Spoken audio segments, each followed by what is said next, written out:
Now we can solve question number 2 in exercise 1.5. तर आता आपण सेकंड ऑर्डर डेरिव्हेटिव्ह फाइंड कसे करायचे ते पाहिलेलं आहे. तर फर्स्ट ऑर्डर डेरिव्हेटिव्ह फाइंड केल्यानंतर जे आन्सर येईल त्याला पुन्हा डिफरन्शिएट करून आपण सेकंड ऑर्डर डेरिव्हेटिव्ह फाइंड करू शकतो. तर आता इथे आपल्याला सेकंड क्वेश्चन मध्ये काही पॅरामेट्रिक फंक्शनच्या फॉर्म मध्ये इक्वेशन्स दिलेले आहेत आणि त्यांचे आपल्याला सेकंड ऑर्डर डेरिव्हेटिव्ह फाइंड करायचे. तर question number 2, find d2y upon dx square of the following.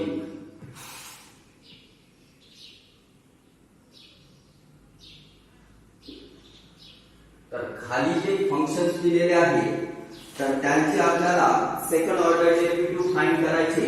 तर पहा फर्स्ट प्रॉब्लेम दिलेला आहे x is equal to a into theta minus sin theta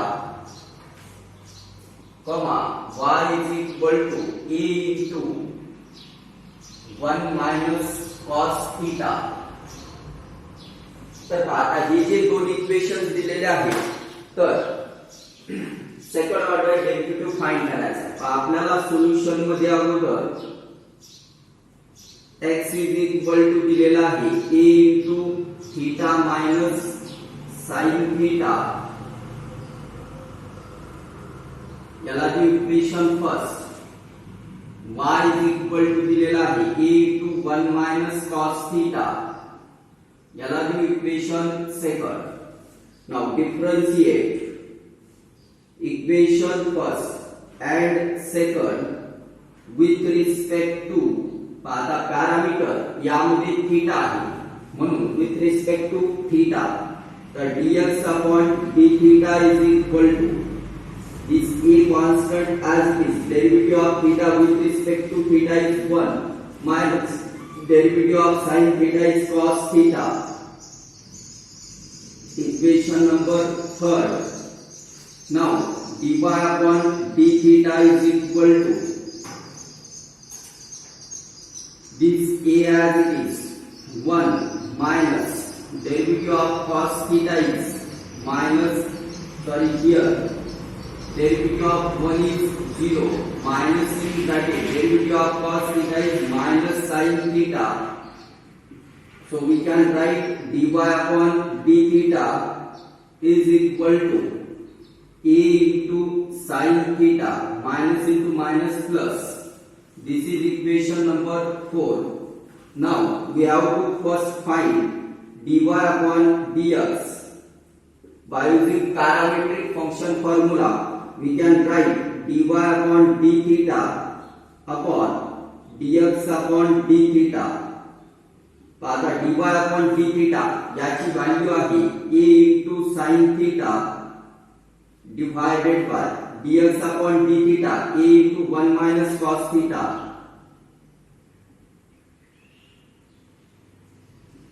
a cancel होईल.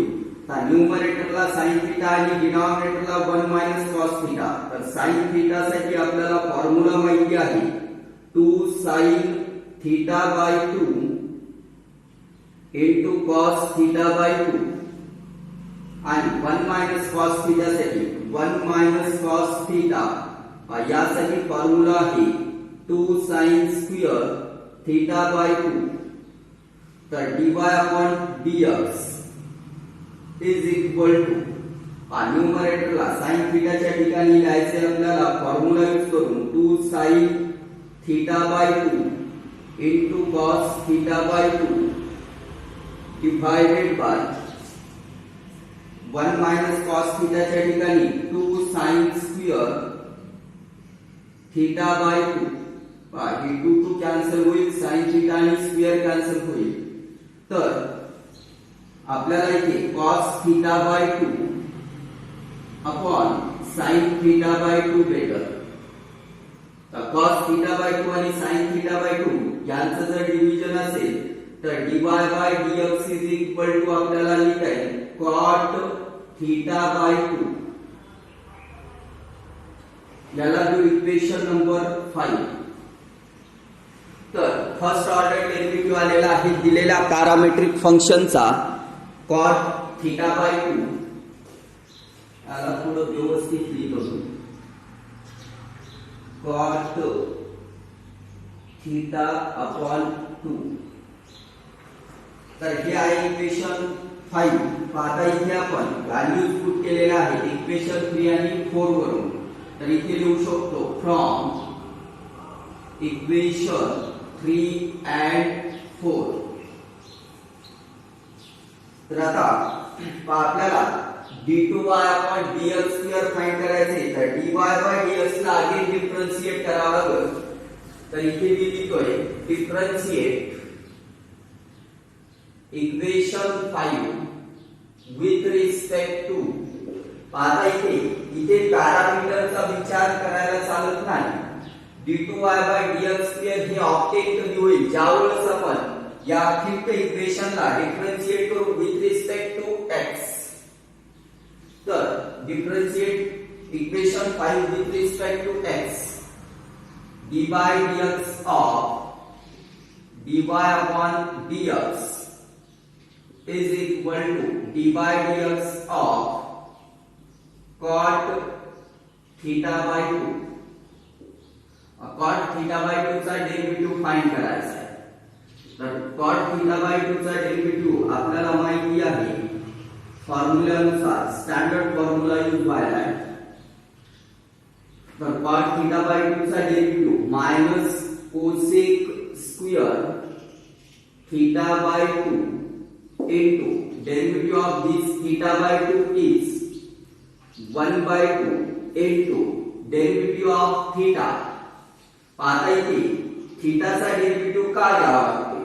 तर थीटाचा डेरिव्हेटिव्ह यासाठी घ्यायचा आपल्याला की डिफरन्शिएट करायला विथ रिस्पेक्ट टू x. तर इथे d थीटा अपॉन dx. तर पहा हे 1 by 2 समोर लिहू म्हणजेच minus 1 by 2 cosec square theta by 2 into 1 upon dx upon d theta. आता इथे कंपोजिट फंक्शन झालेला आहे हे म्हणून आपण इथे d theta upon dx multiply मध्ये घेतला. पाहता इथे dx बाय d थीटा याची व्हॅल्यू कुठे भेटतीये का पहा. तर इथे पहा dx by d theta from equation 3 याला पुट करता येईल आपल्याला. तर मल्टिप्लाय मध्ये 1 by 2 cosec square theta by 2 as it is into 1 upon a into 1 minus cos theta. आता 1 minus cos theta साठी आपण इथे फॉर्म्युला लिहिलाय 2 sin स्क्वेअर थीटा बाय 2.